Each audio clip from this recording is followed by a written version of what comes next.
How do you actually approach those books that you don't like or you think from a technical standpoint are actually not that great? Do you communicate with the author how you felt? I do pride myself on being honest. So there are times when I haven't even finished a book and I've had to write a review. And in them instances, I've kind of had to review the first part that I've done. I always try and get halfway through a book until I go, oh, I can't finish this. It's terrible. Like, I don't know where this is going. And I don't like anybody involved at all. I'm just going to give up. And in those instances, I do often review the first half, but I do say things like, it's not for me. I think it'd be perfect for this sort of reader who might like this sort of author, but I would take it with, like, I'd read it with an open mind, ignore the glaring problems with it. And often I do try and speak to the author on Twitter or on Instagram and just message them and just say, look, I didn't enjoy it as much as I hoped I would. It could just be that you need a copy editor or a proofreader. Hi, that's me. Contact me if you need help. But it could be that your beta readers probably weren't honest with you and didn't, or your editor wasn't honest with you. So I do try and give them more constructive feedback.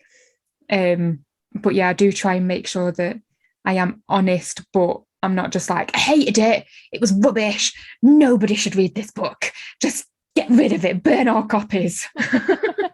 Yeah, there's a way to give that negative feedback in a way that doesn't make you come across like a total cow. Yeah, I think it's really hard to do that as well. I think I've seen a lot of reviews of books that I've read and I didn't particularly like that people have gushed about. And then when I've messaged them, I'm like, oh, I didn't really like that, but oh yeah, I hated it as well. It's like, but your book review doesn't put that. Your book review is a complete lie. And they're like, yeah, I couldn't say that I didn't like it. Why? Just be honest. The author will appreciate it more than a load of 1-star reviews on Amazon when people buy their book based on your review. Give them a 3-star. Give them a 3-star and just be neutral. Yeah, authors want and also need that honesty. Even the authors who don't want the honesty, they need it. Yeah, because how else can you improve as a writer, you know? Yeah. You're not going to, are you? If you're constantly battling with people saying, oh my God, I loved it so much. It was amazing to your face. And then behind your back going, it was the worst thing I've ever read. How is that going to help anybody? Well, it doesn't, does it? And I think also it doesn't prepare writers.